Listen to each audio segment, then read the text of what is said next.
Alors ce matin, je veux partager avec toi, par la grâce de Dieu, sur le manteau multicolore. Alléluia.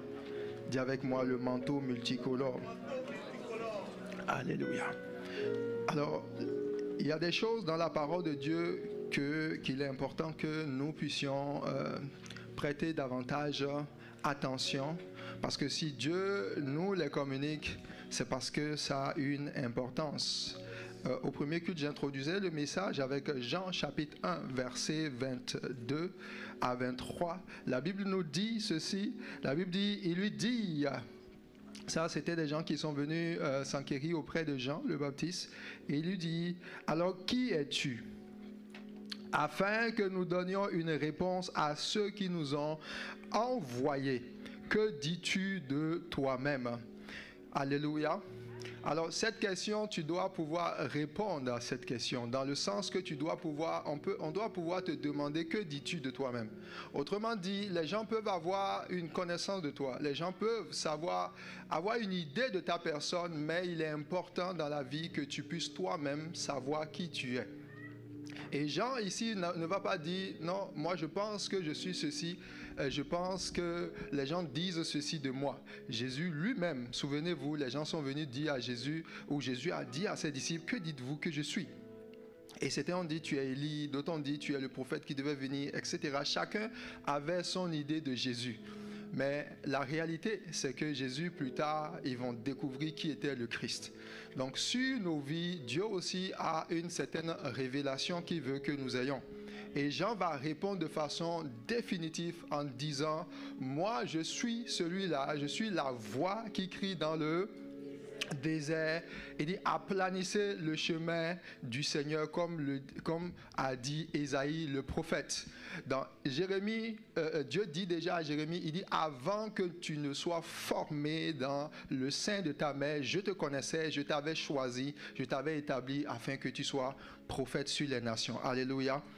Donc la réponse de que dis-tu de toi-même, ce n'est pas de l'orgueil. Il faut que tu la saches. Il faut que tu saches exactement qu'est-ce que Dieu a fait de toi. Sinon, tu risques d'avoir aujourd'hui ce qu'on appelle une vie d'identité basée sur ce qui se fait sur les réseaux sociaux. Vous savez c'est quoi l'identité de base réseaux sociaux? C'est lorsque tu fais des choses en fonction de ce que tu vois. Le dernier post que tu as vu hier, c'est ça qui définit qu'est-ce que tu ressens, qu'est-ce que tu dis, qu'est-ce que tu fais aujourd'hui. Il y a des fois, ce n'est pas tout ce qu'on voit sur les réseaux sociaux avec lesquels nous devons orienter nos vies. Vous devez savoir que sur les réseaux sociaux, les gens disent beaucoup de choses.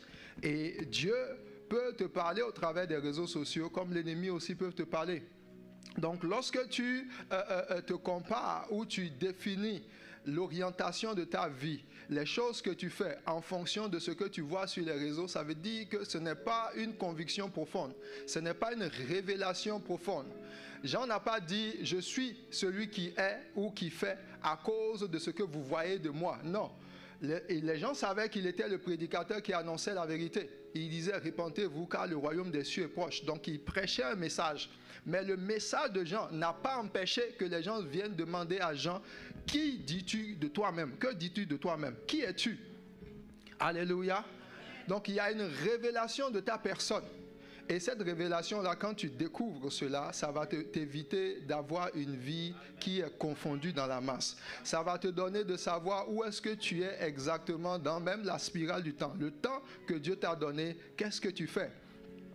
Jean, au moment où Jean était en train de parler, la Bible dit que plus tard, Hérode va envoyer couper sa tête. Et son ministère va finir à peu près en combien? Peut-être 6 mois, un peu plus. Mais au moment où Jean était en train de parler, s'il n'avait pas la conscience que son ministère devait prendre fin, il y a des choses qu'il n'allait pas faire. Alléluia. Il y a des choses qu'il allait faire. Et aujourd'hui, en fonction de qui tu dis que tu es, tu peux définir, tu peux savoir là où je suis maintenant. Peut-être au mois de décembre, il y a certaines choses qui doivent arriver dans ma vie. Alléluia. Dans l'année 2026, certaines personnes peuvent prendre telle trajectoire, mais moi, voici la trajectoire de ma vie. Que Dieu t'accorde cette révélation dans le nom de Jésus. Alléluia. Et la connaissance de cette identité va te permettre maintenant de pouvoir te connecter à la fréquence divine, à ce que le ciel a prévu pour toi. Alors, dans le livre de Genèse, déjà, nous voyons que Dieu a fait de nous quelque chose. Qu'est-ce que la Bible dit? Dans Genèse chapitre 1, nous allons voir que la Bible dit, au commencement, Dieu créa les cieux et la terre était informe et vide, et il y avait quoi? Les ténèbres à la surface de l'abîme, et l'Esprit de Dieu se mouvait sur les eaux. Dieu dit que la lumière soit, et la lumière fut. Amen. Alors ça, c'est le premier jour. La Bible dit, quand Dieu a vu qu'il y avait les ténèbres sur la terre, ce que Dieu a envoyé en premier, c'était la lumière. La lumière est venue. Mais la Bible nous dit plus tard dans Genèse chapitre 5 que Dieu a formé, a créé les luminaires. Parmi les luminaires, il y avait le grand, qui est le soleil pour présider au jour, et le plus petit, la lune, pour présider à la nuit. Et la Bible dit que Dieu a créé les luminaires non pas d'abord pour apporter la lumière sur la terre, mais pour séparer les jours, pour séparer les époques, pour séparer le temps. Les luminaires n'ont pas été donnés à la terre en premier pour l'éclairer, parce que la lumière existait déjà au premier jour. Alléluia. Et Jésus lui-même dit plus tard, il dit, je suis la lumière du monde. Il n'a pas dit, je suis les luminaires du monde. Il dit, je suis la lumière. Alléluia. Et plus tard, lorsqu'il achève sa vie, Jésus dit, maintenant vous êtes la lumière du monde. Donc, la première identité que Dieu te donne, c'est d'abord l'identité de lumière. Alléluia. Je n'ai pas dit l'identité de luminaire, j'ai dit l'identité de lumière. Parce que la lumière, ce n'est pas la luminaire c'est Dieu lui-même. Les luminaires sont, en fait, tirent leur lumière de la lumière. Le soleil que tu vois est en réalité juste un astre qui a été donné pour te dire simplement, on est en 2025. Mais sinon, la lumière existe déjà avant le soleil. Alléluia. Donc si Dieu te dit tu es la lumière, ça veut dire qu'il ne te donne pas simplement pour que tu puisses voir les jours ou que les gens disent ah tu brilles. Non, il dit simplement la lumière est arrivée pour séparer la lumière des ténèbres. Et la terre, sur la terre, la Bible dit sur la terre il y avait les ténèbres. C'est pour ça la lumière est arrivée. Alléluia. Donc, ta présence sur la terre en tant que lumière, c'est simplement pour que, au travers de toi, Dieu puisse amener les ténèbres à se séparer. Donc, quand tu arrives quelque part en tant que lumière, lorsqu'il dit tu es la lumière du monde, il est en train de dire je te mets là pour que tu puisses faire fuir les ténèbres. Alléluia. Quand tu arrives quelque part, c'est quoi les ténèbres? Les ténèbres, lorsque quelqu'un vient te voir, tu arrives quelque part et puis tu vois les gens sont malades. Quand tu arrives, la maladie doit fuir. Amen. Lorsque tu es lumière, lorsque tu arrives quelque part et que les gens n'ont pas d'argent, tu arrives, l'argent arrive. J'ai dit au premier que j'ai dit, il y a des personnes, quand tu les vois, si tu étais triste, tu commences pas à joyeux. Alléluia. Comme je vois ma maman là, quand je la vois comme ça, là, alléluia. Quand tu vois, notre dad dit le pasteur Lorenzo, si tu étais un paresseux, non. La paresse me fuit sans permission. Si tu étais médiocre, non, la médiocrité même elle dit, mais je ne savais pas que je m'étais trompé d'adresse. La médiocrité est partie. Alléluia. Parce que la lumière, en fait, ne se présente pas. Dès qu'elle arrive, les ténèbres s'enfuient. Alléluia. Donc, lorsque Dieu dit, vous êtes la lumière du monde, il est en train de te dire simplement, je t'ai donné quelque chose qui va faire en sorte que les ténèbres, à ton arrivée, doivent disparaître. Les ténèbres doivent fuir avec poussière. Alléluia. C'est pour ça dans le livre de Ésaïe chapitre 60, il dit ceci. Il dit, voici, donnez-moi Ésaïe 60. Il dit, voici les ténèbres couvrent la terre. Donc sur Québec, ta présence sur Québec, quand tu es sur Québec, il est en train de dire, c'est pour chasser les ténèbres. C'est ça il dit. Il dit, voici les ténèbres couvrent la terre et l'obscurité les peuples. Mais sur toi l'Éternel se lève, sur toi sa gloire apparaît. Donnez-moi le verset 3. Il dit, des nations marcheront à ta lumière et des rois à la clarté de tes rayons. Au verset 1, il dit ceci, il dit, lève-toi, sois éclairé, car ta lumière arrive et la gloire de l'Éternel se lève sur toi. Alléluia. Donc je suis venu t'annoncer que les ténèbres doivent fuir devant toi maintenant. Lorsque tu arrives quelque part, les ténèbres doivent trembler. Dans le nom de Jésus, tu es un apporteur de solutions. Alléluia. Oui, le problème, que ce soit à Québec ou vous allez dans n'importe quel environnement, en réalité, ce n'est pas le fait qu'il y a de l'absence de luminaire. Non, tout le monde voit. Alléluia. Le matin, quand tu te lèves, tu vois le soleil. Le soir, la nuit vient, puis tu as la lune. Mais avant, quand on disait il faut qu'on ait des luminaires pour être en sécurité, quand c'est jour, on dit bon, c'est jour, les voleurs vont se calmer. Mais aujourd'hui, les voleurs te volent en plein jour même. Oui. Tu es là et puis ils rentrent dans ton téléphone, ils vont aller chercher, ils vont hacker ton compte en banque. Ils disent, hey, comment on peut voler en plein jour comme ça? Parce que le mal ne répond pas à la luminosité. Le mal fuit la lumière. Alléluia. La lumière, la solution. Que Dieu fasse de toi cette lumière dans le nom de Jésus. Alors quand Dieu a choisi de donner à la terre d'être éclairée, la Bible dit que Dieu va faire quelque chose parce que c'est une allégorie. La Bible dit qu'il a créé le grand luminaire qui est le soleil pour présider au jour et le petit qui est la lune pour présider à la nuit. Donc ça veut dire que Dieu choisit de donner aux lumières ces détails variés. On est d'accord? Et la Bible va parler même des étoiles. Des étoiles, donc la lune, le soleil, les étoiles. Les étoiles sont plus petites que la lune, n'est-ce pas? On est d'accord? Ou bien c'est le contraire? Alléluia! Mais est-ce que vous savez que Jésus même s'appelle l'étoile brillante du matin? Donc même si le soleil est plus grand que les étoiles, Jésus lui dit qu'il est l'étoile. Ça veut dire que Dieu prend plaisir à s'identifier dans les choses qui sont grandes comme dans les choses qui sont petites. Parce que dans les moindres choses, il y a une sagesse où il y a des choses que les petites choses peuvent faire que les grandes choses ne peuvent pas faire. La grande chose, sa capacité, c'est qu'elle a de l'amplitude et elle a une mission ou une portée plus vaste. Mais à aucun moment, une grande chose ne peut remplacer une petite. C'est pour ça, Paul, dans sa sagesse, il dit, si toi tu es la tête, et tu dis, parce que je suis la tête, je n'ai pas besoin de l'orteil. Tu es sûr?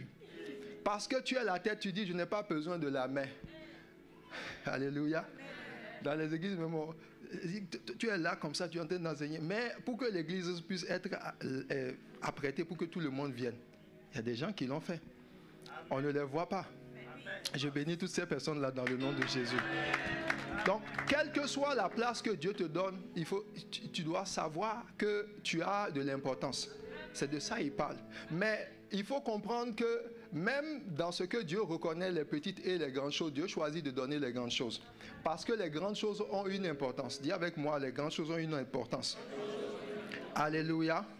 Alors, nous allons voir déjà le livre de Genèse, chapitre 37. Verset 3 nous parle de ce qu'on appelle le manteau multicolore.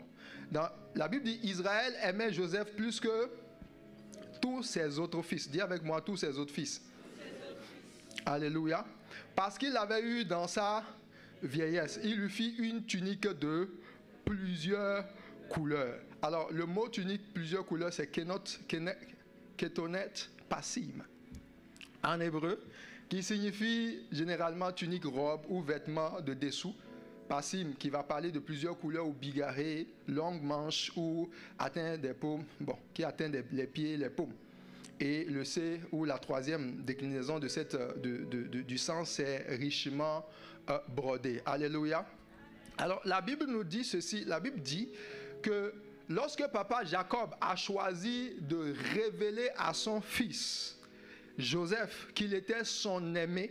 Bon, je vais d'abord laisser l'aspect qu'il était son aimé, mais je vais d'abord mettre l'accent sur le don qu'il lui a donné. Alléluia. Est-ce qu'il y a une femme dans cette salle ici? Amen, amen. Alors, un homme vient te dire, je t'aime trop. Tu es mon étoile. Tu es ma lune. Tu es mes luminaires sur le Québec. Et puis il dit tout ça. Et il dit, bon, ok, viens, je vais te donner une tunique. Et tu vas être d'accord. Et tu vas être content. Puis il fait sortir une tunique. Il dit, tiens, de tout mon amour, voilà la tunique. Tu vas dire, hey, mais tu n'es pas allé chercher un diamant, voilà, pour m'acheter. C'est juste un vêtement. Qu'est-ce qu'il veut faire avec un vêtement? Toi aussi. Voilà. Comment tu peux donner des trucs comme ça? La Bible dit que lorsqu'il a choisi, voilà, est-ce que vous pouvez me donner cette image de Joseph avec son père et devant ses frères? Pour que tu puisses comprendre l'affaire. Bon. Non, là où il y a son père même. Bon, la couverture, la diapo 1, vous l'avez. Bon, tu vois que ça ne te donne pas beaucoup envie déjà. Hein? Alléluia. Alors, ça va venir. Donc, la Bible dit que Joseph va faire, et Jacob va donner la tunique. Mais cette tunique-là, la particularité, c'est que à son temps, en elle-même, elle représentait déjà une marque d'attention et d'amour assez particulière. Parce que pour ceux qui savaient, c'est quoi l'évolution des vêtements? Voilà, merci pour l'image. En fait, est-ce que vous voyez déjà les vêtements dans lesquels sont les frères de Joseph? C'était comment? C'était juste des habits simples. Voilà. Et puis, selon le nom même, Kétonet Passim, il est dit que les manches sont plus longues et puis ça arrivait au niveau des pieds, des orteils. Parce que lorsque tu es berger, pour que tu puisses bien t'habiller, pour faire le travail de berger, il ne te faut pas des manches longues. Il te faut des manches courtes, sinon ça te paralyse, ça empêche que tu puisses travailler correctement. Et si tu dois te mettre à genoux pour faire certaines tâches serviles, en réalité, tu vas avoir des difficultés. Ça va salir tes vêtements. C'est pour ça, la plupart d'entre eux ont des tuniques de monocouleur, etc. Et puis, généralement, c'est de manches courtes et puis ça s'arrête au niveau des genoux. Ça, c'est le premier aspect. Donc, Joseph, en ayant cette tunique colorée qui, en fait, respectait des tailles, des mesures différentes, son père était en train de dire déjà, tu ne seras pas un serviteur comme les autres. Tu vas être mis au-dessus. Reçois ce manteau dans le nom de Jésus. Alléluia. Deuxième chose, c'est que c'est la notion des couleurs. Les couleurs en elles-mêmes sont, en fait, c'était des teintures. À cette période, pour juste avoir la teinture rouge ou même le violet, le pourpre, c'est très très coûteux. C'est très dispendieux. Donc, pour qu'il soit capable de confectionner une tunique de la sorte, en réalité, c'est comme même un investissement de beaucoup d'années. Donc, lorsque eux, ils sont habillés en leur habit de tous les jours, papa sort, il arrive, et puis il fait sortir. Et tout le monde dit, waouh, ça c'est quoi ça? Quel bel habit. Tout le monde dit, waouh, ça quand je vais porter ça, c'est la classe. Tu marches, c'est comme si aujourd'hui tu roules dans une voiture de 500 000 $. Alléluia. Donc c'était une distinction particulière. Et le dernier point, c'était le fait que ce soit plusieurs couleurs. L'arc-en-ciel, quand le pasteur Lorenzo a enseigné sur une vie conduite par le Saint-Esprit, il a dit que lorsque le Saint-Esprit vient sous forme de lumière, en fait, la lumière, le spectre de la lumière se reflète en 7 couleurs, n'est-ce pas? Amen. Qui est la couleur de l'arc-en-ciel. Donc ici, la dimension des couleurs, la plénitude des couleurs fait allusion aux multiples grâces de l'Esprit. Alléluia. Ça veut dire que Dieu venait, ou Jacob était en train de doter son fils, non pas d'opérer dans une seule forme de grâce, mais dans plusieurs grâces. Alléluia. Donc ça distinguait Joseph. Et ses frères l'ont pris en haine. Bon, on connaît la suite de l'histoire, on va revenir sur quelques épisodes. Amen, amen. Mais la particularité, c'est que lorsque Joseph a reçu ce manteau, les frères n'ont pas compris, etc. Ils ont commencé par avoir de la jalousie. Mais le manteau, en réalité, transportait une information spirituelle capitale. En fait, ça venait de faire de Joseph le soleil devant la lune. Ça venait simplement d'élever son niveau d'éclat. Dans le monde dans lequel nous vivons, Dieu nous a appelés, c'est vrai. En fait, au début, avant j'enseignais, quand je veux prendre des exemples des gens pour dire Dieu va t'élever, je veux dire, tu vas devenir Premier ministre. À un moment donné, c'est mon épouse même qui m'a dit, mais pourquoi tout le temps quand tu veux parler de Dieu t'élève, tu parles de Premier ministre? J'ai dit, oui c'est vrai. Hein. Quand Dieu t'élève, tu n'as pas besoin forcément d'être Premier ministre. Amen. C'est vrai. Dieu m'a corrigé. Merci Jésus pour les épouses. Alléluia. Dieu élève. Donc, même quand tu n'es pas Premier ministre, tu peux être directeur ou bien chef de service dans un entrepôt ou bien quelque chose. Directeur de division, quelque chose, etc. Même une ménagère est une bénédiction. Le Saint-Esprit ne va pas regarder que tu sois ménagère pour te remplir. Au contraire, il va te remplir bien même. Amen. Il va faire son QG chez toi. Et puis, il va traiter tous les dossiers d'intercession de la vie. Yeah. Oui, parce que quand on regarde souvent aux apparences, on peut mépriser là où l'Esprit de Dieu est même. Oui, Dieu agit. Mais en fait, lorsque Dieu a choisi de bénir Joseph, il lui a donné une dimension de rayonnement. Les frères de Joseph ont porté des tuniques plus ou moins, comme j'ai dit, d'une seule couleur, etc. Et puis, c'était la masse. C'était plus ou moins le commun de tout le monde. Donc, il y a une dimension de la vie des enfants de Dieu où Dieu accepte même que nous soyons comme un peu le commun de tout le monde. C'est-à-dire, tu fais des choses à la limite qu'un païen peut faire. Ça, c'est bien. Dieu ne va pas mépriser cela parce que même ta vie est une grâce. Alléluia. Mais lorsque Dieu veut apporter sa lumière pour que ça puisse impacter le plus, il faut qu'il passe dans une autre dimension. Dans une dimension de grâce et de privilège et de faveur. Il faut que sa gloire sur toi devienne encore plus intense. Il faut qu'il te fasse monter. Tu dois passer de la banalité à ce qui est exceptionnel. Et c'est justement pour ça qu'on parle de multi. Dieu agit dans l'unicité, il agit dans la pluralité. Dans le livre de... j'ai oublié même de... Oh, miséricorde. Amen, amen. Voilà, qui a son boost? Sagesse pour multiplier tes grâces. Donc, en fait, mon message vient de ce livre-là. Voilà, désolé, excusez-moi. Amen, amen. Voilà, mon message vient, c'est de là qu'en lisant, l'Esprit de Dieu a attiré mon attention. En fait, l'apôtre Mohamed nous parle des différentes formes de grâce et il nous exhorte en fait à les multiplier. Parce que si tu vis, en fait, Dieu te donne des grâces, mais ces grâces, tu peux les multiplier. Tu peux avoir une grâce et puis il y en a 12 grandes grâces dont il nous parle ici, les 12 bénédictions, en fait, on revoit encore dans un autre aspect, dans les bénis pour bénis. Alléluia. Amen, amen. Donc, lorsque Dieu choisit de te donner ces grâces, une grâce, c'est bien. Tu peux à la limite bénir 2, 3, 4, 5 personnes. Mais dans un monde où les ténèbres de plus en plus commencent par déployer plus de pouvoir, plus de puissance, plus d'impact, en fait, quand tu demeures dans la dimension ordinaire, ta lumière, la lumière, tu éclaires. Mais plus l'ampleur des ténèbres existe, ou bien, c'est-à-dire les ténèbres sont plus répandues, plus il faut des lumières qui brillent plus fort. Alléluia. Donc, les frères de Joseph ont haï Joseph en pensant que c'était simplement la manifestation d'une distinction, voilà, d'une injustice. Non, mais c'était Dieu qui a poussé Jacob. C'était Dieu qui a poussé Jacob. La Bible dit qu'il a aimé plus que tous ses autres fils parce qu'il a eu dans sa quoi? Dans sa vieillesse. Dieu a validé, mais souvenez-vous, au moment où papa Isaac aimait Ésaü, parce qu'il mangeait la viande qui venait de la brousse. Est-ce que papa Dieu a validé ça? Non.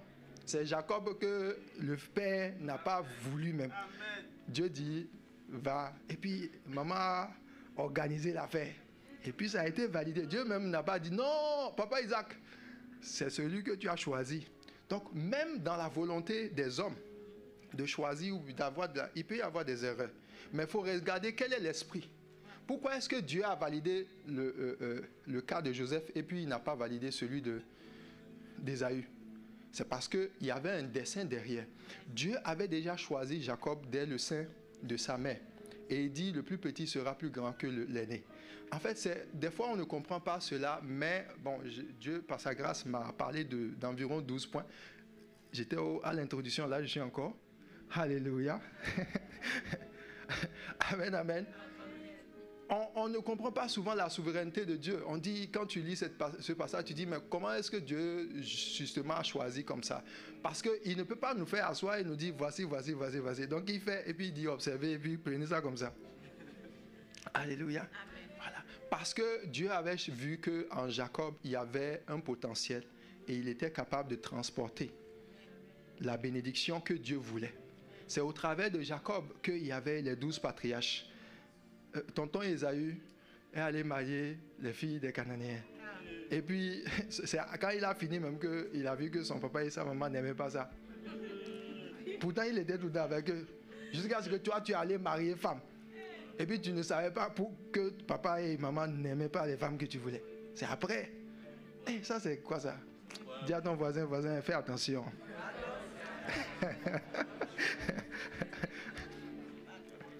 Alléluia. Et attention. Donc, la dimension de la tunique multicolore, c'est pour te donner plus d'impact. Donc, la volonté de Dieu, c'est que chacun de ses enfants ait plus d'impact. Bien-aimé, dans le monde dans lequel nous sommes, il te faut rentrer dans cette dimension-là. Que tu te lèves contre toute forme de vie ordinaire. Et que tu dis, Seigneur mon Dieu, c'est vrai, la vie ordinaire, c'est bien. Des fois, on peut être à l'aise là-dedans. Mais je décide d'être une personne d'impact. Alléluia. Que Dieu te suscite dans cette génération dans le nom de Jésus. Dis avec moi, Père éternel, je suis fatigué. Je veux me lever dans ma génération comme Joseph pour un impact réel. Les ténèbres recouvrent la terre, mais sur moi ta lumière se lève et sur moi ta gloire apparaît. Fais concourir toutes choses à mon bien. Que les hommes me voient et voient ta gloire resplendissante, plus rayonnante que jamais. Que les œuvres de ma vie attestent de ta gloire. Que les quatre coins cardinaux, le nord, le sud, l'est et l'ouest de Québec et du Canada et des extrémités de la terre puissent voir ta lumière au travers de ma vie. Je déclare dans le nom de Jésus que je refuse les dimensions ordinaires. Ma vie est une vie d'impact et sans cesse croissante. Dans le nom de Jésus. Alléluia. Donne un bon amen à Jésus. Amen. Donc la volonté de Dieu, tu dois savoir que chacun de ses enfants puisse avoir la tunique de distinction. Amen. Reçois cette tunique dans le nom de Jésus. Alors dans la particularité dans l'Ancien Testament, la Bible dit que l'Ancien Testament est l'ombre des choses du Nouveau. L'Ancien Testament, généralement, parce qu'on a plusieurs cas bibliques comme ça de cette tunique-là de distinction. Vous avez le cas de Élisée et puis Élie. La Bible va dire que de tous les fils d'Élie, c'est Élisée qui a reçu le manteau. La Bible ne parle pas d'ici que c'était de plusieurs couleurs, mais en fait, on peut percevoir au travers de ce que ça a généré que c'était également la tunique de distinction. La tunique de distinction, c'est une tunique qui te met en fait au-dessus. En fait, la Bible même parle d'être au-dessus de tes égaux, mais en fait, c'est une tunique qui te permet de monter à un niveau d'opération qui dépasse la norme. Alléluia. Ça dépasse la norme. Et quand Dieu te donne des choses aux gens, quand on prend les dons spirituels, par exemple, il y en a 9 et plus. Mais lorsque tu as un des dons, ça peut déjà vous montrer la lumière de Dieu dans ta vie. Si tu as le don de guérison, par exemple, les gens, tu peux rencontrer les gens, tu pries pour eux, ils sont guéris. Alléluia. Mais parmi les dons spirituels, quand on prend les 9, il y a quoi? Les dons de puissance, miracle, guérison, foi, les dons de révélation, parole de connaissance, parole de sagesse, discernement des esprits, les dons d'expression, langue, interprétation et prophétie. Alléluia. Quand nous lisons bien Corinthiens, la Bible dit que l'Esprit le donne à chacun comme selon ce qu'il veut, selon ce qu'il désire, ce qu'il voit.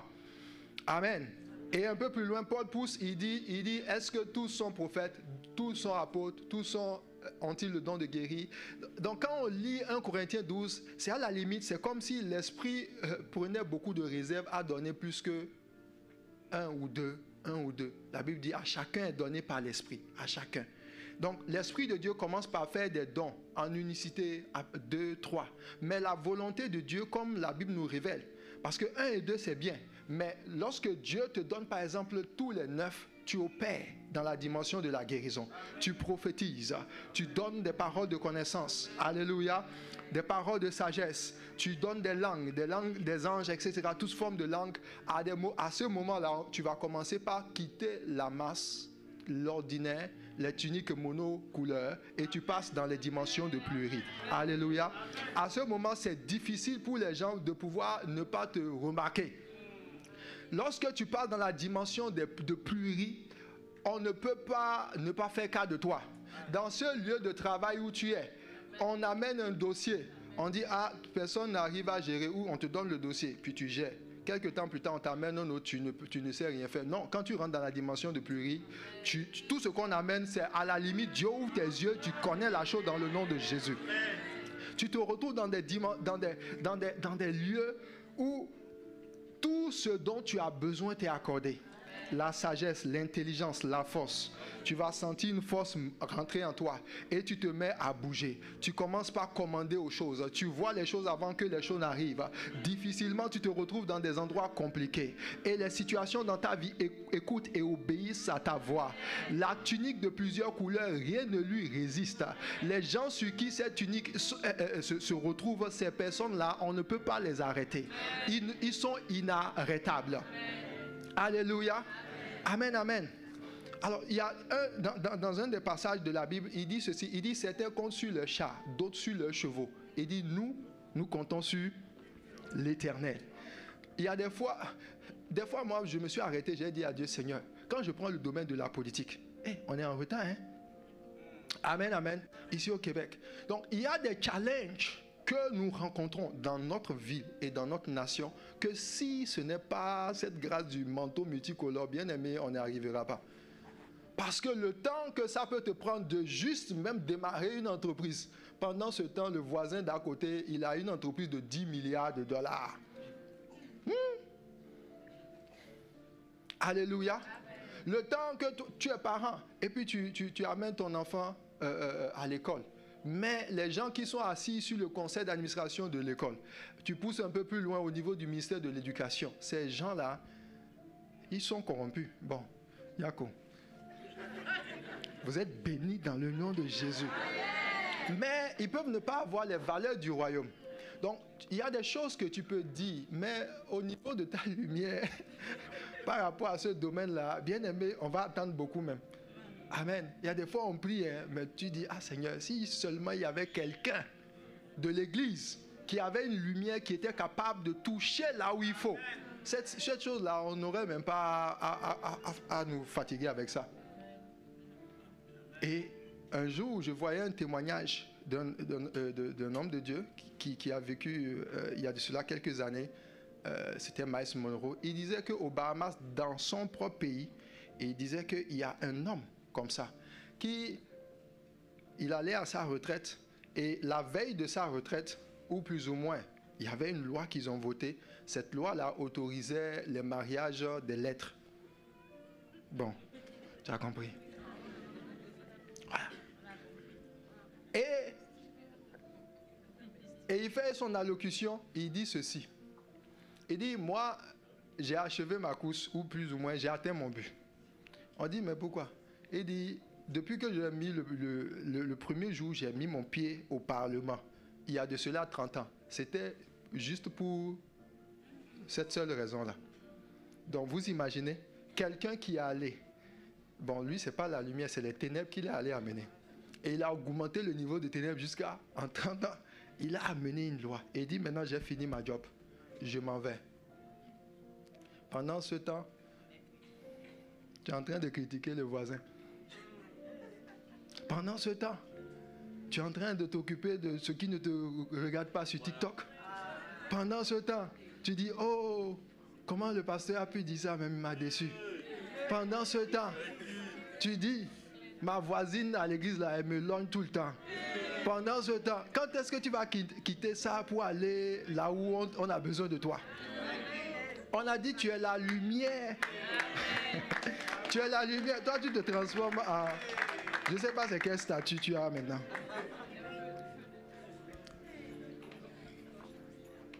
Alléluia.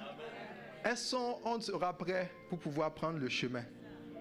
Et dans cette église où je me tiens, je bénis Dieu pour la vie de notre pasteur. Alléluia. En fait, ce message-là, je ne le comprenais pas au moment où je l'ai rencontré. C'est maintenant que je comprends même. Ça dit, la manière dont il m'a contaminé. C'est vrai, on veut... Parce que maman Sarah a dit tout à l'heure que je suis un homme d'évangélisation. Mais vraiment, quand je l'ai vu, l'évangélisation que lui-même avait, il n'a pas besoin de parler. Moi-même, je me suis levé. Et puis, j'ai commencé par évangéliser. Parce que quand tu rencontres la lumière, l'effet de la lumière, c'est-à-dire, tu es irradié. Voilà, il y a quelque chose qui rentre en toi. Ézéchiel dit, l'esprit entra en moi et je me suis tenu sur mes pieds. Il y a des choses, quand l'esprit agit, ça dit que tu es métamorphosé. que cette grâce-là soit sur ta vie dans le nom de Jésus. Amen, amen. Alors, pourquoi est-ce que papa Jacob a choisi Joseph et c'est lui seul? Amen. Je disais au premier culte, il faut que tu comprennes.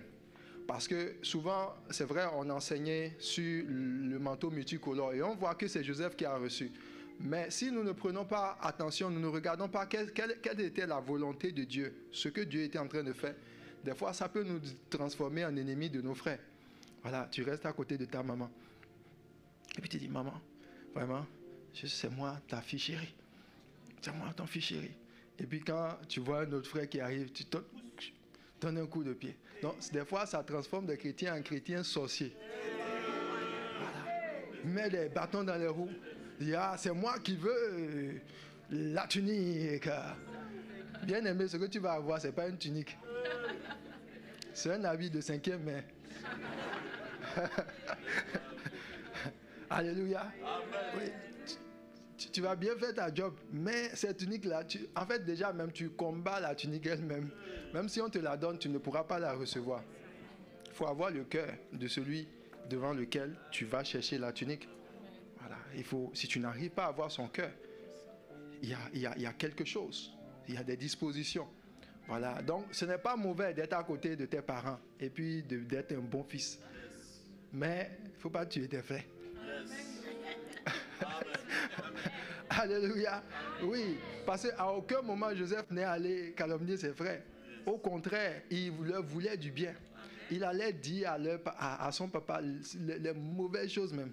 Voilà, quand il t'a vu marcher avec un frère à le ciel, ou bien je ne sais pas quoi, vos restaurants d'ici, et puis il ne voit pas. Mais la manière dont le frère voit, il dit, mon frère là, ma soeur là. Puis elle est venue, même elle a dit ça. Puis dimanche prochain, on te convoque. Il dit, ah bon, donc c'est comme ça ici maintenant. Je pensais même que c'était ma sœur. Je pensais même que je pouvais lui faire confiance. Et elle m'a trahi. Maintenant, quand tu rentres dans l'église maintenant, tu dis, je me suis repenti. Mais toi là, voilà. Bonjour Gaspard, oui, bonjour. Dans l'église là, on ne sait pas qui est qui.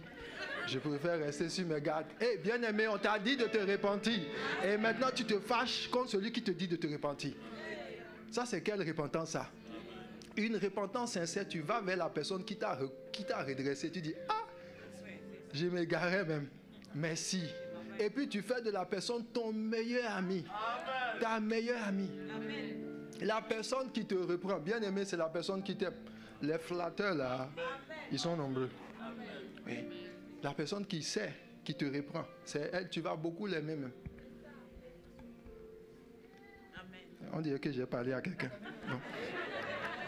Je suis parti un moment. Après là, il ne faut plus m'inviter parce que là, je risque d'avoir des ennemis ici. Alléluia. Dis avec moi, Seigneur, aide-moi. Amen. Donc, ce sur quoi l'Esprit a ouvert mes yeux pour m'expliquer pourquoi est-ce que c'est Joseph qui l'a eu, c'est d'abord il y a des préalables, 3 préalables qui te permettent de te qualifier au manteau multicolore. Le premier préalable, c'est d'abord que tu as besoin de ce manteau-là pour dominer. Amen. Donc les gens par exemple qui n'ont pas soif de voir les choses changer en faveur du royaume, Dieu ne perd pas son temps à leur communiquer le manteau multicolore. Il te donne une grâce. Tu as ton petit travail, tu as ta voiture, tu as ta petite maison. Voilà. Alléluia. Et tu viens à l'église dimanche. Alléluia. Bonjour frère. Bonjour sœur. Amen. Et puis tellement j'aime les voix de l'amour quand ils dansent ici, là c'est bien. Tu dis yes, venez. Et puis tu fais sortir les faces. Voilà, et puis tu fais sortir les femmes. Alléluia.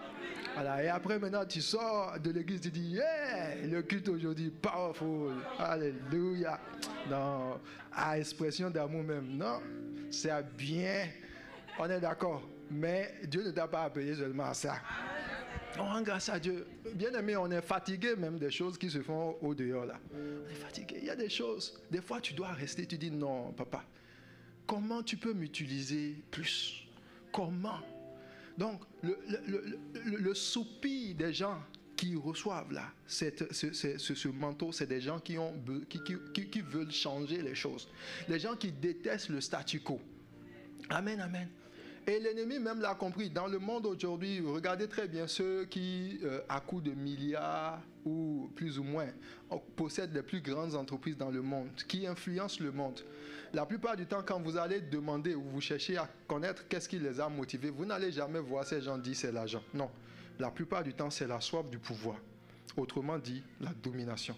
C'est des gens qui sont capables, ils commencent par les entreprises. Quand ils voient que les entreprises, il y a autre chose plus puissant que les entreprises, il faut aller contrôler les gouvernants, le gouvernement, ils vont rentrer dans la politique ou bien ils vont avoir la même mise sur les politiciens parce qu'ils veulent dominer. Ils s'en foutent de ce qu'ils sont dans un environnement. Ils sont capables de vouloir dominer le continent qui est à l'autre bout du monde là-bas. Parce que, et ils se donnent les moyens et ils y travaillent. Donc tu ne peux pas arriver du jour au lendemain, tu leur dis, ok, je te donne un emploi de 150 000 $ et de 200 000 $ et ils vont dire, ok, d'accord, je suis bien et puis ça s'arrête là. Non, ils ne sont pas satisfaits. Alléluia. Donc, pourquoi est-ce que toi, tu reçois un emploi de 150 000 $ et puis à partir de ce moment-là, c'est bien. Tu viens à l'église, tu rends grâce à Dieu, tu donnes les offrandes, les dîmes, c'est bien. Mais il y a autre chose. Dieu peut te faire aller de l'avant. Amen, amen. Dis avec moi, je dois dominer. Alléluia. Donc, les frères de Joseph, probablement qu'en eux, il n'y avait pas forcément cette soif-là. Mais Joseph, oui. Et après, on va constater que Joseph a développé cette grâce de la domination. Dans le livre de Genèse, chapitre 39, verset 4, la Bible dit « Joseph trouva grâce aux yeux de son maître, qui l'employa à son service, l'établit sur sa maison et lui confia tout ce qu'il possédait. » Dis avec moi, tout ce qu'il possédait. Alléluia. Donc, dans cette entreprise, ou même si tu es dans la fonction publique, tu es juste peut-être à ton poste d'entrée. Mais regarde depuis ce temps où tu as commencé par travailler, est-ce que tu as un plan de carrière? Est-ce que tu te dis dans 5 ans, je quitte ce poste-là pour pouvoir devenir peut-être directeur? Et quand tu commences pas directeur dans le sens que ton salaire va augmenter. Alléluia. Parce que si c'est ça, tu ne verras pas Dieu dans ton affaire. Mais tu vas dire, je deviens directeur pour qu'au moment venu, s'il y a des décisions à prendre, je puisse impacter, je puisse influencer. Que lorsqu'il y aura des blocages sur l'église ou par rapport à quelque chose, il y a des gens qui vont avoir du travail et besoin de travail, qu'on puisse les aider. Je puisse être capable, que ma voix puisse compter. Tu dois pouvoir te donner ça. Et l'esprit maintenant va te dire, oui, mon fils, ma fille, voici les actions que tu dois poser. Ajoute à ton CV tel programme d'études. Prends des cours à côté. Développe telle compétence. Va et maîtrise davantage les connaissances des autres secteurs. Viendra le moment où je vais créer l'opportunité. Et pour que tu sois capable de pouvoir monter la promotion dans ce lieu de travail ou même changer d'emploi et puis aller dans un autre lieu de travail ou créer une entreprise, il faut que tu aies déjà cette disposition-là à vouloir bouger pour passer à l'aspect de la domination. Que la domination soit ton partage dans le nom de Jésus. Amen, amen. Deuxième préalable, c'est que la tunique de plusieurs couleurs est une grande responsabilité. Donc tu dois savoir que lorsque Dieu te donne la tunique, elle est quoi? Une grande responsabilité. La tunique est donnée à des gens responsables. Jude, chapitre 1, verset 9 nous dit ceci. Or, l'archange Michel, lorsqu'il contestait avec le diable et lui disputait le corps de Moïse, n'osa pas porter contre lui un jugement injurieux, mais il dit que le Seigneur te... Donc, Dieu lui-même a été obligé d'envoyer des anges puissants pour pouvoir lutter le corps de Moïse. Et Dieu n'a pas envoyé un petit ange. Dieu a envoyé l'archange Michel lui-même. Autrement dit, le corps de Moïse, on ne joue pas avec ça. Lorsque Dieu donne des tuniques simples, ça là, le diable peut prendre ça, bon, on dit ok, il n'y a pas de problème, on va remplacer. Mais lorsqu'il s'agit du manteau multicolore, le royaume est engagé. C'est une perte. Parce que la tunique ou le manteau multicolore n'est pas juste de l'onction. Ça transporte tellement de faveur de grâce que c'est une perte pour le royaume des cieux. Alléluia. Oui, Dieu ne joue pas avec ça. Avant que Dieu ne te l'accorde, il va juger. La Bible dit Jésus lui-même, quand il a été rempli du Saint-Esprit dans le Jourdain, il fut conduit par l'Esprit dans le désert afin d'être tenté. C'est lorsque Dieu le Père a vu que Jésus a résisté au diable et que le ciel a dit non, on est d'accord. Il est digne de confiance que la Bible dit, après avoir ainsi tenté le Seigneur de toutes ses manières, le diable s'éloigna de lui, cherchant une occasion favorable. Ça veut dire que dans toutes les tentations, Jésus n'a pas laissé au diable aucune opportunité de l'avoir. Et la Bible dit, quand il a fini d'être ainsi éprouvé, il a été revêtu de l'Esprit. Donc pour que Dieu donne ce revêtement de gloire à Jésus, il a d'abord, même s'il était le Fils de Dieu, attendu de tester d'abord qu'il soit capable d'être trouvé fidèle. Alléluia. S'il le lui avait donné avant qu'il ne soit trouvé fidèle, si l'ennemi avait corrompu son cœur, qu'est-ce qui se serait passé? Le manteau allait être là. Le manteau est là. Et dans le royaume des cieux, le manteau opère. Aujourd'hui, Satan, malgré qu'il a été déchu, il a été précipité, c'est lui qui crée le plus de chaos au monde. La Bible dit qu'il était un chérubin protecteur aux ailes déployées. Et puis Dieu l'avait tellement créé de ça, lui a donné de la sagesse. Donc des fois, nous venons vers Dieu, nous lui demandons des choses qui vont participer à notre gloire. Dieu va te dire, quand je vais te donner ces choses-là, est-ce que ça va toujours rester dans mon camp? Ou bien après que tu vas peut-être te réjouir à l'église, il suffit simplement que quelqu'un te pique quelque part. Oh, moi je suis parti. Mais pendant ce temps, le pasteur est là, il déclare, reçoit la grâce, reçoit l'onction. Tu dis multicolore, multi, tu conjugues les couleurs même. Tu dis, arrive. Et le Saint-Esprit passe. Il dit, tu veux multi? Tu es sûr? Bon, il dit, j'attends d'abord. Et puis, il crée un petit truc là. Et puis, maintenant, tu dis, d'ailleurs même là. Maintenant, je vais faire les cuites en ligne.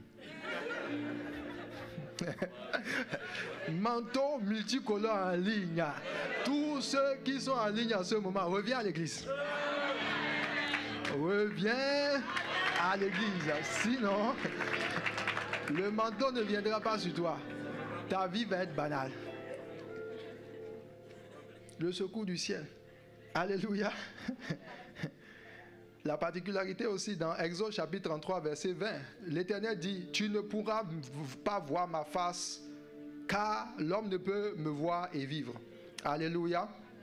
Alors nous comprenons après plus tard que lorsque Dieu dit, tu ne peux pas voir ma face et vivre, la Bible dit que Dieu parlait de son intimité, donc de l'intimité de Dieu. Et dans les enseignements de l'apôtre Mohammed, nous comprenons que l'intimité, voir Dieu tel qu'il est, la Bible dit, nous sommes transformés en la même image de gloire en gloire. À chaque fois que nous allons voir la face de Dieu, il y a la gloire de Dieu qui est déposée sur nos vies. Mais cette gloire-là, Dieu lui-même, des fois, dose le niveau de gloire. Parce que la Bible dit, les chérubins, si vous regardez sur l'arche de l'Alliance, il y avait 2 chérubins qui protégeaient l'arche, n'est-ce pas? Et puis, il y avait le propitiatoire. Mais la Bible dit que Dieu, lorsqu'il descendait, arrivait sur le propitiatoire et parlait à Moïse. Autrement dit, les chérubins avaient permanemment le regard pour fixer, pour contempler la gloire de Dieu. C'est ça qui faisait de Lucifer qui il était.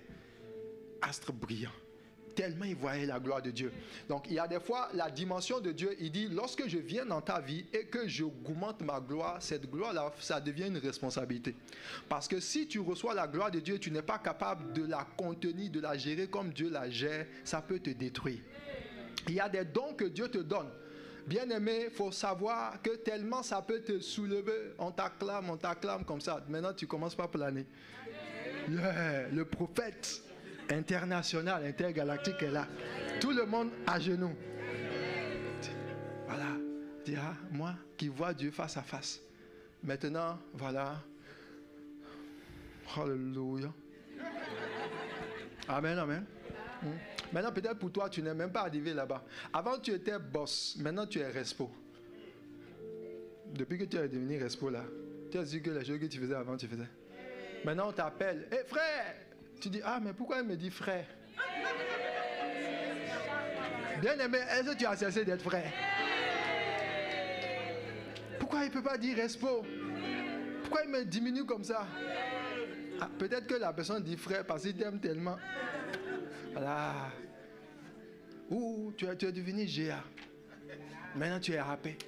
Voilà. Et à ce moment, maintenant depuis là, jamais les toilettes quand tu vas, on dit c'est le moment de faire ménage. On dit où sont les gens de la tribu de Gad? Ils n'ont pas fait leur job aujourd'hui. Voilà. C'est toi maintenant qui cherches les tribus. Voilà. À gauche, devant, derrière, assis. Non, pas comme ça. Tu donnes des ordres à tout le monde. Et puis tu as fini même.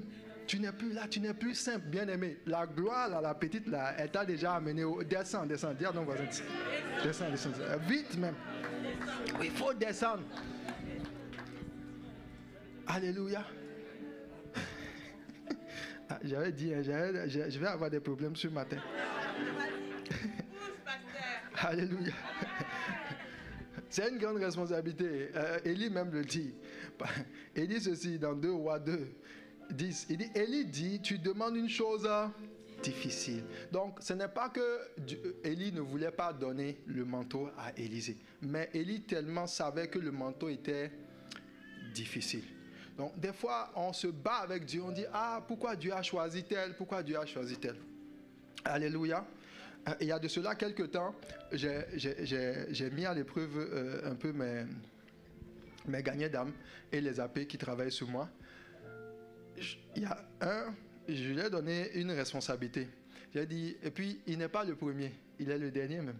Bon, pas forcément le dernier parmi les derniers. Alléluia. Et je lui ai dit, va et puis parle aux autres. Et puis travailler sur une instruction. Maintenant, quand il va, il dit cela. Quand il est venu après me faire le retour, il dit, ah, quand je suis allé, les autres n'ont pas bien compris.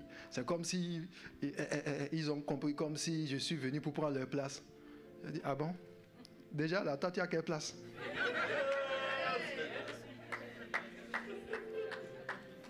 Alléluia. Déjà même, quelle place? Quelle place tu as? On est venu pour gagner les âmes. Toi, tu viens chercher place. Parce que si déjà à ce niveau-là, tu es déjà en train de vouloir avoir, voilà, sur la place, il faut qu'on écrive ton nom. Donc ça veut dire que tu vas aimer même ta place, tu ne vas pas vouloir bouger. Il dit non, ce n'est pas... En fait, lui, il n'avait pas... Je n'étais pas en train de lui donner une place que les autres n'avaient pas. Parce qu'à chaque personne, généralement, je vais toujours confier ce que je pense que la personne peut gérer, ce qui est mieux pour elle-même. Alléluia. Voilà. Il y a des responsabilités, on donne. Donc, Dieu, lui aussi, lorsque des fois, il veut te confier des choses, il va souvent prendre le temps de juger. Est-ce que tu es capable de porter? Si tu n'es pas capable, laisse même qu'on confie à l'autre. Oui. Quand tu veux te battre pour avoir certaines fois tes places, etc., tu veux que les choses, ce qu'on a fait à l'autre, on puisse te le faire systématiquement. Bien aimé, c'est une erreur. C'est une erreur. Il y a des choses, il faut laisser qu'on donne ça à celui qui peut le faire. Et c'est ça, il dit. Il dit, ce que j'ai là, c'est difficile.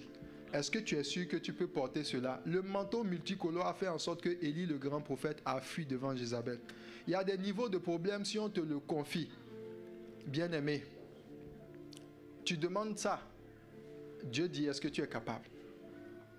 Et c'est après maintenant, il dit, mais si tu me vois pendant que je serai enlevé avec toi, cela t'arrivera. Sinon, cela ne t'arrivera pas. Malgré que Élie aimait Élisée, il lui a dit, si tu n'as pas été rendu capable de pouvoir saisir le manteau, ça veut dire que ça peut ne pas t'arriver. Mais si tu es rendu capable, ok, gloire à Dieu. Que Dieu te rende capable d'abord, avant de te donner. Alléluia. Donc ne sois pas pressé. Ne sois pas pressé. Dis à ton voisin, ne sois pas pressé. Mollo, ça va aller. Amen, amen. Troisième préalable, c'est que la tunique de plusieurs couleurs engendre des adversités. Alléluia. Nom chapitre 11, versets 4 à 6 nous dit ceci. Plutôt que de me traiter ainsi, tue-moi, je te prie. Si j'ai trouvé grâce à tes yeux et que je ne vois point mon malheur. Donc le grand Moïse, tellement il était loin, il avait le manteau sur lui que Dieu lui a rendu, Dieu lui a donné la charge de transporter tout un peuple rebelle avec lui. Il dit, ah papa, ça c'est qu'elle a fait ça. C'est dur. Donc nous, quand on regarde, on dit, je veux avoir l'onction de Moïse. Je veux commander à la mer s'ouvre en deux. Je veux demander que les cailles arrivent. Bien aimé, à la minute, tu vas demander que les cailles arrivent et que les cailles vont arriver, tout Québec sera à ta porte. Oui. Il y a des dimensions de manifestation de la présence de Dieu. Si déjà tu n'as même pas l'autel de prière, regarde comment tu pries même à la... Je ne sais pas trop. Tu as aujourd'hui à prier. Dès on t'appelle du travail et tu as dit, Seigneur, désormais, chaque matin, méditation. Mais quand on t'a appelé là, tu as vu comment tu as couru. Une vie de prière et de méditation indisciplinée. Tu n'as pas de temps de communion réelle, sincère avec le Saint-Esprit. Est-ce que tu arrives véritablement à demeurer dans la présence de Dieu de façon régulière? Les petites occupations, les demandes, les sollicitations qu'on vient te présenter, est-ce que tu arrives à les gérer? Oui, dans le ministère pastoral, il y a des fois même, des fois, les gens vont venir te parler de leurs problèmes. Si toi-même, tu n'as pas les reins solides là, les problèmes vont te... Voilà. Alléluia. Donc, il y a des niveaux de problèmes. Avant que Dieu ne t'ajoute, il va s'assurer que tu es capable de gérer ce qui était là. Oui. À chaque niveau de gloire, il y a des responsabilités. Et c'est ça, Moïse avait eu ce manteau-là. Dieu n'a pas envie de te perdre. Donc, il faut que tu sois responsable. Dis avec moi, je dois être responsable. Capable de gérer les adversités. Dans Genèse chapitre 37, verset 20, dit ceci. Venez maintenant, tuons-le et jetons-le dans une des citernes. Nous dirons qu'une bête féroce l'a dévoré et nous verrons ce que deviendront ses songes. La Bible dit que le manteau, en s'exprimant, va susciter l'adversité des frères. Alléluia. Donc il y aura des gens à cause de l'expression du manteau qui ne vont pas t'aimer. Certains vont te détester. Certains vont parler mal contre toi. Certains, d'une manière ou d'une autre, vont être même poussés par l'ennemi à te faire des choses qui sont négatives. Tu dois être capable de pouvoir supporter cela. Alléluia. Il y aura toujours des adversités. La particularité ici, ils disent, la Bible dit que les frères ont dit, nous allons le tuer et nous allons voir ce que allait devenir ses songes. Mais dites-moi, est-ce que c'est Joseph lui-même qui a provoqué ces songes? C'est pas Joseph. Donc les sons de Joseph, c'était les sons de Dieu. Joseph n'était pas responsable de ce qui lui arrivait. Donc le manteau, souvent, comme il est de Dieu, c'est Dieu lui-même qui va commencer par agir. Mais les actions de Dieu ne seront pas toujours acceptées. Et les actions de Dieu, les gens ne vont pas toujours l'identifier à Dieu, mais souvent à toi. Parce que les gens ne te verront que toi. Donc, si les gens ne sont pas d'accord avec ce que tu dis, on va dire, ok, lui là, il faut l'attaquer. Et aujourd'hui, nous le voyons. Amen, amen. Donc, tu dois être prêt à accepter qu'on te lance des pierres. Tu dois être prêt à accepter qu'on te rejette. Tant que c'est la volonté de Dieu. Amen, amen. Qui est prêt à accepter les pierres? Ah, je sais que tu as juste levé la main. Quand les pierres vont arriver, tu dis...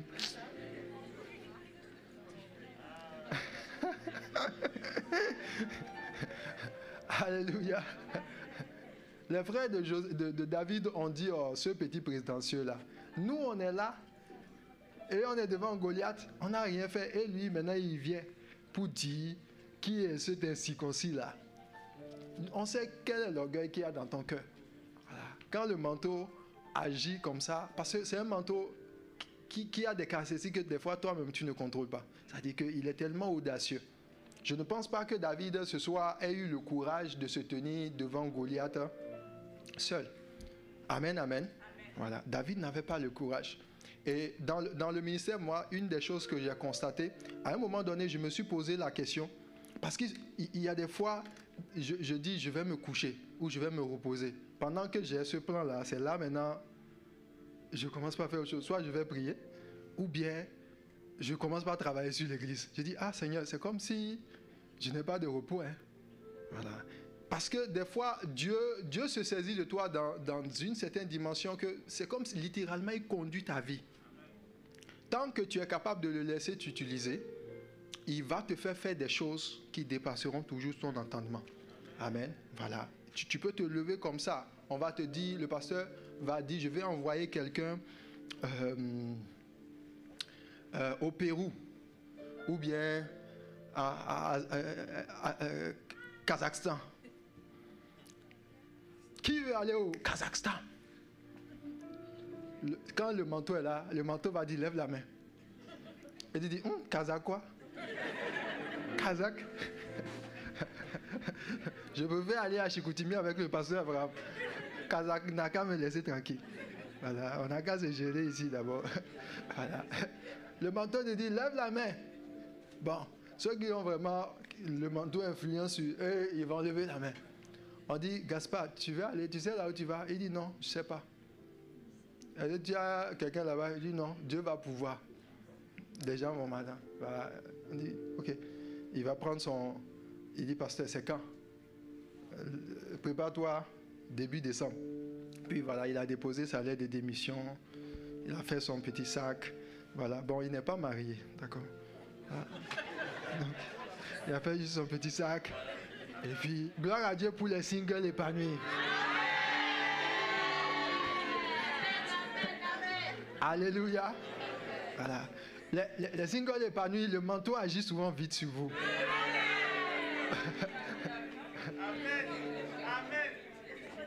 Quand on est marié, des fois le manteau, il est trop lourd. Des fois, il faut aller gérer. En fait, c'est bien, hein, parce que quand deux valent mieux que un. C'est-à-dire que quand les deux vont ensemble, maintenant, ça devient terrible. Voilà. Les singles, le manteau, c'est rapide. Ils enfilent ça très rapidement.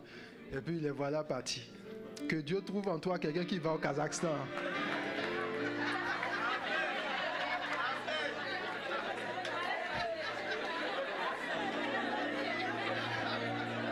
Elle a saisi même.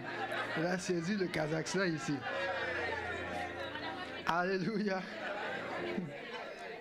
Oui, ça c'est les effets du manteau. Oui. Il est étrange. Alléluia. Voilà. Donc ça c'est des prières là. Qui est prêt à ce que Dieu l'utilise? Alléluia. Alors, nous allons parler de 8 caractéristiques de ceux qui reçoivent. On va y aller très rapidement parce que après 3 attitudes, ce n'est pas sûr que je puisse les toucher. 8 caractéristiques de ceux qui reçoivent la tunique de plusieurs couleurs. Donc ceux dont je viens de parler, c'était les préalables. Maintenant, on va voir les caractéristiques. Donc la première caractéristique, c'est que tu dois être fils de Dieu. Dis avec moi, je dois être fils de Dieu. Donc de la même façon que Dieu a donné à Jacob, ou à Joseph plutôt, qui était enfant de Dieu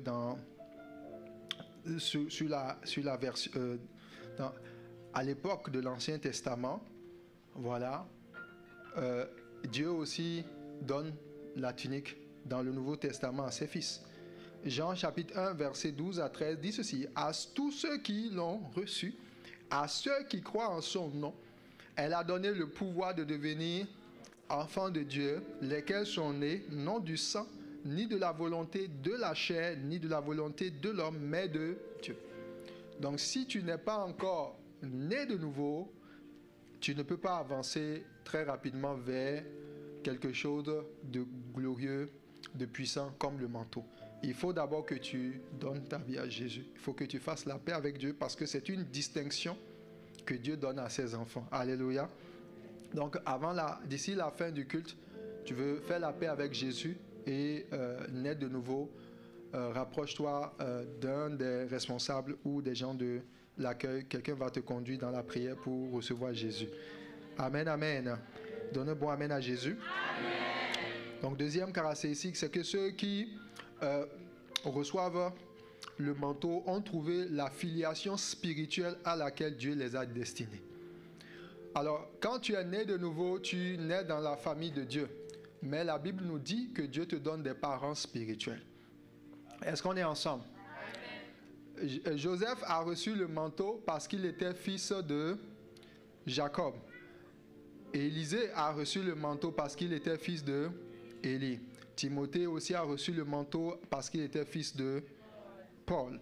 Donc le manteau spirituel est donné à des fils. Et je vais vous expliquer parce qu'il y a une particularité. Dans le livre de Éphésiens chapitre 3, on va aller dans le Nouveau Testament. La Bible dit ceci: à cause de cela, je fléchis les genoux devant le Père, duquel tire son nom, toute famille dans les cieux et sur la terre. Donc la Bible nous dit qu'il y a des familles dans les cieux et il y a des familles sur la terre. C'est quoi une famille? Une famille, c'est une lignée. C'est un père, c'est une mère, c'est des enfants. Alléluia. C'est vrai qu'il y a des gens qui vont dire, mais n'appartenons-nous pas tous à Christ? Et je connais des gens qui vont dire, je connais les Écritures, 1 Corinthiens chapitre 3 où Paul dit, certains disent je suis d'Apollos, l'autre dit je suis de Céphas. Il dit, est-ce que Christ est divisé, etc. Mais quand vous lisez très bien le contexte, ce dont Paul était en train de parler, c'est de ne pas s'enfler d'orgueil de ce qu'on appartient ou on a reçu le ministère d'un tel par rapport à un autre. Il dit, eux tous sont des serviteurs de Christ. Ils travaillent tous dans le champ de Dieu. Il dit, chacun recevra sa récompense en son temps. Alléluia. Mais n'en demeure que si vous lisez très bien les épîtres ou l'évangile, le Nouveau Testament, vous allez vous rendre compte que l'apôtre Jean qui dit « Je suis celui que Jésus aimait », alléluia, lui-même il était trop... Voilà. Et il pouvait dire à certaines églises, il dit « Mes enfants bien-aimés ». Alléluia. Voilà, les églises que Jean a ouvertes, c'était des églises où les leaders de ces églises reconnaissaient l'ancien Jean comme étant leur père spirituel. De la même façon que Paul, par l'autorité apostolique qui était sur sa vie, pouvait parler spécialement aux églises qu'il a enfantées. Alléluia. Il était Paul, apôtre de Christ, parlant à l'église tout entière, mais si vous regardez très bien, des fois il va aller, il dit quand je vais venir au milieu de vous, j'ai honte, j'ai peur que Dieu ne m'humilie à cause de votre comportement. Donc, à la limite, Paul transportait le fardeau et la responsabilité de ce que leur vie était en train de devenir. S'ils étaient des chrétiens qui marchaient dans la sainteté, Paul recevait de la gloire. S'ils étaient des chrétiens qui marchaient dans l'impudicité, marchaient contre la volonté de Dieu, Paul était humilié. Parce que cela le concernait directement. C'était ses enfants à lui. C'est de ça qu'on parle, les familles spirituelles. Donc, si ce n'était pas le cas, s'il n'y avait pas une connexion entre un homme de Dieu et les gens à qui Dieu lui a donné de rendre ministère, Paul n'allait pas avoir cette audace-là. Est-ce qu'on est ensemble? Alléluia. Donc, dans le Nouveau Testament, il y a la filiation spirituelle et c'est de cette filiation-là. En fait, la particularité de cette filiation, c'est que c'est voulu par Dieu lui-même. C'est Dieu lui-même qui met un ordre. Oui, Dieu lui-même, il met un ordre. Parce que chaque arbre se reconnaît à son fruit. Il y a des choses dans le royaume de Dieu qui ont besoin d'être canalisées et d'une façon, de la manière dont ça arrive. Et l'onction, le manteau agit ainsi. Quand vous voyez le manteau sur la vie d'Abraham, Abraham était le père de la foi. Mais vous n'allez pas voir Abraham opérer dans le manteau comme Ézéchiel, qui était dans les transports, etc. Abraham était... il agissait, il allait de lieu en lieu, et puis lui-même, sa vie était un témoignage. Et son manteau a agi jusqu'à toucher ses enfants.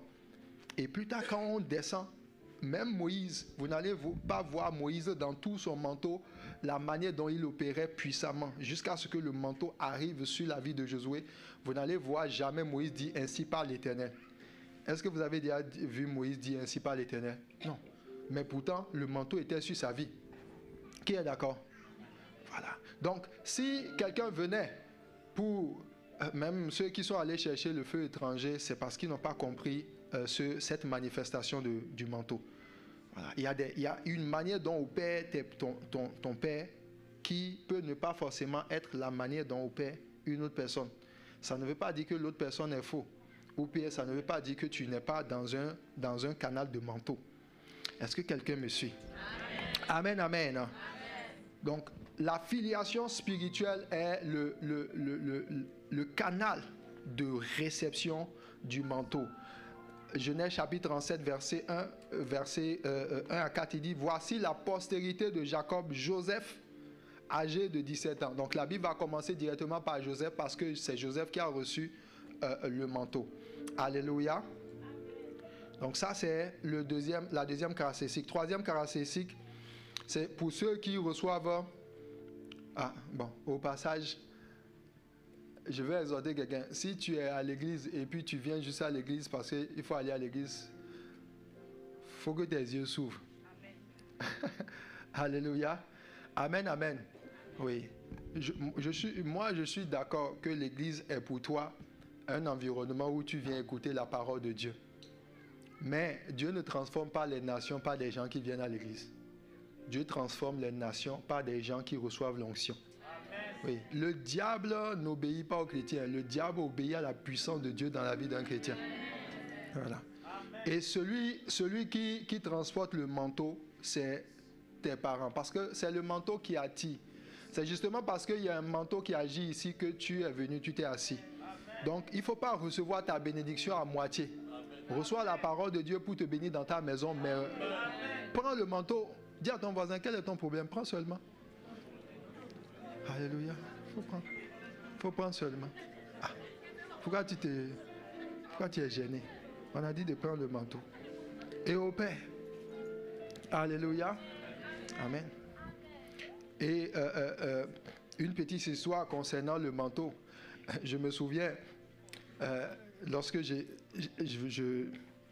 à l'église il y a de cela quelques années, avant même d'aller en mission, lorsque le pasteur Lorenzo voulait me présenter assistant pasteur, je me souviens que j'avais eu un combat dans mon cœur. J'ai dit, est-ce que vraiment je vais y aller? Non pas parce que je ne voulais pas devenir assistant pasteur, mais je voyais que le niveau d'engagement dans l'église était en train de changer. Voilà. Et je me disais, Seigneur, est-ce que vraiment tu veux que je sois là? Et puis, à ce moment, il y avait son bureau qui était là. Alléluia. Amen, amen. Voilà, les choses bougent, hein, ça change. Donc, son bureau était là. Et puis, je suis allé le voir. Et puis, moi aussi était là. Et puis, je lui ai dit, je pense que, je ne sais pas, je ne suis pas encore sûr. Parce que lorsque Dieu me parlait par rapport au service que je devais faire, il m'avait montré des choses, voilà, particulièrement, en fait, le zèle qui m'animait, et Dieu me parlait beaucoup plus de l'apostolique, c'est-à-dire l'ouverture des églises. Donc, je suis une personne qui, en fait, si normalement je devais travailler à l'époque où je parlais, pour moi, c'était prêcher que des gens arrivent et puis je laisse ça et puis je pars ailleurs. Voilà. C'était pas comme genre ouvrir une église, être pasteur. Non. C'était ce feu-là qui était en moi, l'évangélisation. Parce que je ne tolère pas que dans une ville ou dans une nation, il n'y a pas d'église. Non, non, non. Voilà, c'était ça. Ou aller de lieu en lieu. Donc à ce moment, je n'avais pas bien compris. Et je suis allé le voir, je lui ai dit, c'était comme ça. Donc il m'a dit, bon, il faut prier, etc. Si tu veux, on va attendre. Puis je suis allé prier. Puis après, je suis revenu le voir. J'ai dit, c'est bon. Mais je n'étais pas toujours... En fait, j'avais plus ou moins la conviction. Je m'étais dit, bon, ok, je vais avancer dans le service. Et puis, peut-être quand Dieu va se souvenir de moi, il va me parler. Alléluia. Jusqu'au moment où Dieu lui-même rentre dans l'affaire. Il dit, mon fils, c'est ta maison. C'est ici. Il me montre le pasteur Lorenzo, il me montre l'apôtre Mohamed. Et c'est là que je me suis dit, si Dieu lui-même, ce n'est pas comme si je voulais aller servir le diable. C'était comme si je peux aller servir ou bien aller prendre mon mégaphone, prendre des trucs, des dispositions, aller prêcher, ouvrir une église, etc. Faire l'œuvre de Dieu, comme les gens disent. J'ai juste envie de servir Dieu, on n'a qu'à me laisser, je n'ai qu'à servir mon Dieu. Vous connaissez des gens qui parlent comme ça, non? Est-ce que pour servir Dieu, on a besoin, il y a un protocole? Bien aimé, oui, il y a un protocole. Si tu te retrouves en train de servir Dieu quelque part et de la façon dont Dieu ne veut pas, on va dire c'est un imposteur. Alléluia. Et Dieu lui-même, il dit, voici, il faut opérer. Et c'est des années plus tard que j'ai compris. Bon, pas des années en termes de... J'ai compris quand Dieu m'a parlé. Mais après, j'ai su que Dieu, il veille aux détails. Quand tu as un cœur sincère et que tu veux servir Dieu véritablement, c'est là il va avoir miséricorde de toi. Il va ouvrir tes yeux sur les choses que d'autres personnes ne comprennent pas. Et tu vas pouvoir gagner le temps. Parce que même servir Dieu, on ne sait pas Dieu pour nous-mêmes, on sait Dieu pour lui. Quel que soit ton zèle, quel que soit ce que tu peux penser, l'onction ou la manière dont tu penses que toi, tu peux bien faire les choses ailleurs, si tu vas faire ça ailleurs et que ce n'est pas là où Dieu t'attendait, est-ce que tu sais que c'est en vain? Oui, c'est en vain. Donc celui à qui ou celui pour qui nous travaillons, c'est lui qui doit nous dire comment nous devons le servir. Où est-ce que tu dois te trouver à chaque moment? C'est pour ça que tu dois faire attention à la manière dont tu progresses même dans le service. Certains d'entre vous, vous êtes juste à l'église et puis vous êtes là, mais la manière dont depuis que tu es arrivé à l'église, tu as vu que ta vie n'est plus la même. Qu'est-ce qui t'empêche de faire un pas en avant? Peut-être que la lumière que Dieu veut allumer au travers de toi, tu as essayé peut-être d'autres ministères, on a abusé de toi. Mais quand tu arrives ici, tu vois le serviteur de Dieu, quand il prie, toi-même tu sais que c'est un saint homme de Dieu. Mais tu n'es pas en train d'avancer, tu es en train de bloquer ta destinée. Parce que Dieu t'attend dans une famille. Par sa grâce, il t'a orienté. Tu as senti la connexion. En écoutant la voix du berger, en écoutant et en voyant le manteau apostolique qui est sur la vie du pasteur Mohamed. Et tu sens que c'est toi, tu sens que c'est ta famille. Mais tu n'as pas encore accepté. Et pendant tout ce temps-là, l'ennemi, il prend plaisir. Il dit, bon, il n'est pas actif. Je le laisse là où il est. Et puis il observe de loin. Il ne reçoit pas le manteau. Et puis les choses ne bougent pas. Il ne domine pas. Que cela ne soit pas ton cas dans le nom de Jésus. Alléluia. Bon, mon temps est fini. Je pense qu'on va s'arrêter là. Tu es béni dans le nom de Jésus. Alors, je vais juste te donner les autres points. Et puis, donc le quatrième, c'est développer la fidélité dans les moindres choses, la fidélité dans les petites choses, la fidélité dans les choses qui appartiennent à autrui. Sixième, c'est tu dois travailler davantage sur tes faiblesses que sur tes forces. Ce point-là, je l'aime trop même. Amen, amen. Mais je n'aurai pas le temps de le développer. Alléluia. Que le nom du Seigneur soit béni. On peut acclamer le Seigneur. Merci Seigneur pour ta grâce. Merci pour ta fidélité. Alors, tu peux rester assis. On va juste mettre la main sur nos cœurs et on va prier. Tu vas parler à Dieu maintenant et tu vas dire, Seigneur, je te bénis pour là où je suis. Je te rends grâce pour ce que tu fais dans ma vie. Mais le Dieu qui m'a appelé est un Dieu du mouvement. C'est un Dieu de l'extraordinaire. J'accepte aujourd'hui de collaborer avec toi, Saint-Esprit, afin que ma vie compte.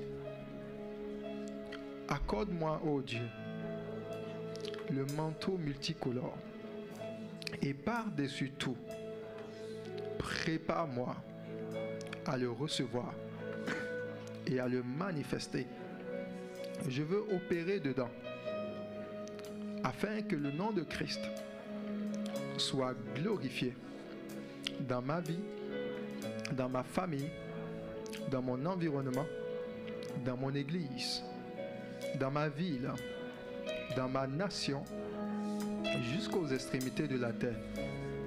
Seigneur, comme tu l'as donné à Joseph et tu l'as mené à la royauté, à impacter l'Égypte, fais de même pour moi.